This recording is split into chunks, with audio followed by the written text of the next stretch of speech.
ওং অখণ্ড সংহিতা বা শ্রী শ্রী স্বামী স্বরূপানন্দ পরমহংসদেবের উপদেশ বাণী অষ্টম খণ্ড।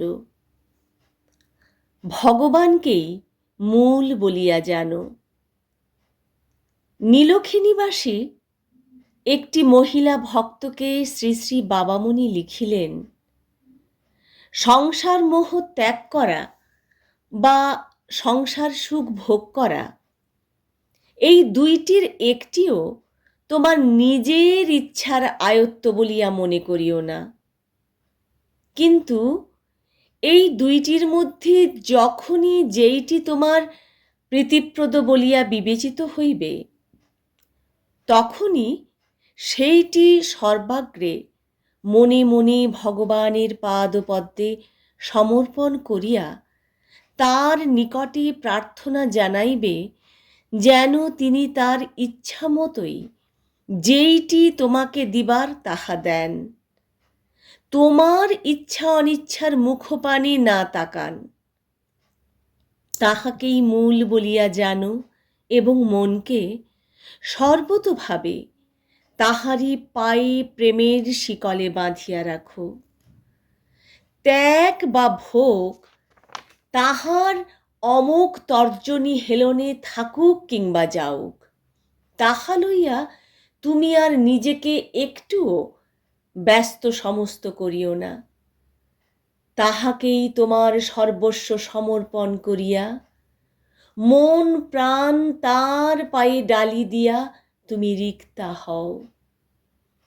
সব যে দিয়া ফেলিয়াছে, সব যার প্রেমের বন্যায় ভাসিয়া গিয়াছে, তাকে তিনি বড় ভালোবাসেন।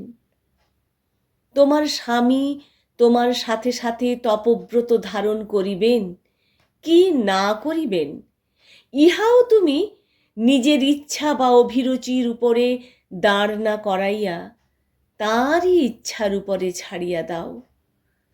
ধর্মপথে আরোহণ করিতে তুমি স্বামীর অনুমোদন পাইয়াছ, আপাতত ইহাই তোমা যথেষ্ট। স্বামীর প্রতি কৃতজ্ঞ হও, ভগবানের প্রতি কৃতজ্ঞ হও। প্রেমসে ভগবানের মধুময় নাম স্মরণ করো। তার নাম পরম মোক্ষদাতা, তার নাম সর্বমঙ্গল বিধাতা। ভগবানের নাম জপিলে যে প্রাণে শান্তি আসে, এই কথা বুঝিবার জন্য মাহেশ ব্যাকরণ পড়িতে হয় না। ইহা প্রমাণের জন্য সাংখ্য বেদান্ত ঘাটিতে হয় না। এক মনে এক প্রাণে নিবিষ্ট চিত্তে কিছুদিন তার মঙ্গল মধুময় প্রেম মাখা নাম জপিলেই ইহার প্রত্যক্ষ প্রমাণ মিলে।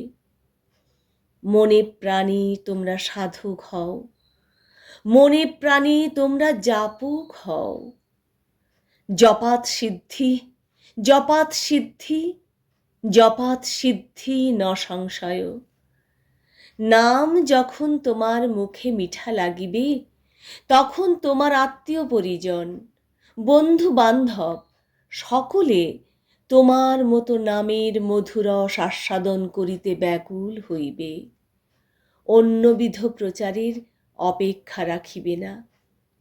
সত্য ধর্ম এইভাবেই প্রসারিত হয়।